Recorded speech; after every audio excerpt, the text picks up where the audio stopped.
What happens when you spend years studying a language, but freeze the moment someone actually speaks to you? Today, we are breaking down how one student went from completely paralyzed to fluent in 30 days, and we will map out the exact strategies they used to do it. The traditional approach to learning English relies heavily on textbooks and grammar drills. Students spend thousands of hours memorizing conjugation tables and vocabulary lists. Yet, when placed in a real-world conversation, millions find themselves unable to string a simple sentence together. This occurs because studying primarily through reading and writing trains the brain to translate every single word back to its native language before processing it. This creates a massive cognitive lag. When you are frantically translating in your head, the fear of making a mistake takes over, and spoken communication shuts down entirely. To break this cycle, the student shifted their focus toward a 30-day challenge, building an environment where English was the only medium of interaction. Fluency cannot be achieved by gathering more information. It requires an environment that forces your brain to adapt. The first step was constructing that environment. This meant replacing the entire native media diet. Every podcast, television show, and daily reading habit was swapped exclusively to English. For the first 14 days, the schedule was punishing. Hours of active listening and reading were required daily to flood the brain with foreign syntax and vocabulary, forcing constant exposure to how native speakers actually string words together.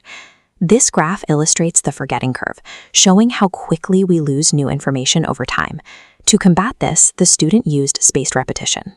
By reviewing material at specific widening intervals, just as the brain is about to forget it, the system intercepts the memory decay and locks the vocabulary in long term. Instead of reviewing isolated flashcards, they applied this system to full sentences. Learning words in their natural context prevents the brain from treating them like standalone puzzle pieces. Operating entirely in a second language creates severe cognitive exhaustion. During these first 2 weeks, the brain works overtime just to process basic instructions, and the urge to quit is overwhelming. Pushing past this requires intense daily discipline. Over just 14 days, they processed 50 hours of podcasts, read 200 articles, and reviewed over 1,000 sentence structures. This heavy input phase is uncomfortable, but it is a mandatory foundation. Flooding the brain with thousands of correct sentences builds the subconscious scaffolding that makes active speech possible. Entering week 3, the routine shifts. With the passive foundation built, the challenge moves entirely to active spoken output and the immediate friction that comes with it. The primary tool here is a technique called shadowing.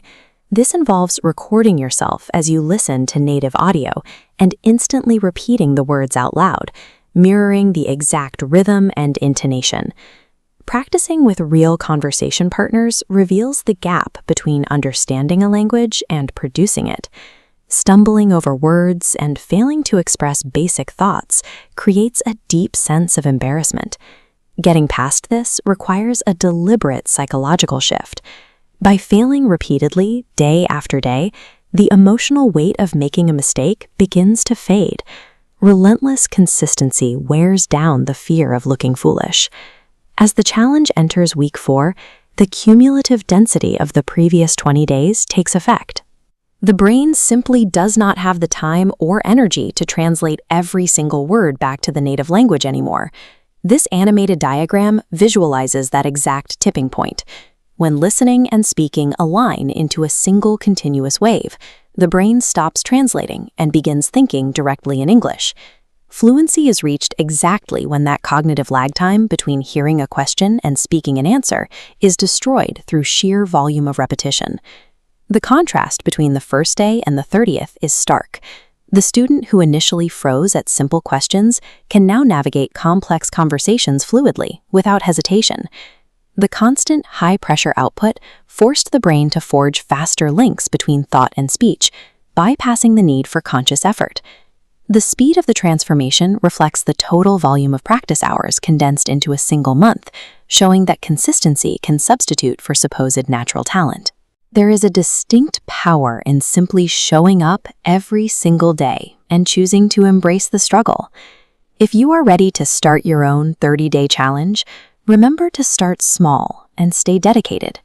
Make sure to like this video and subscribe to the channel for more strategies on learning and mastery. The results of this 30-day timeline come from a repeatable process, accessible to anyone willing to commit to the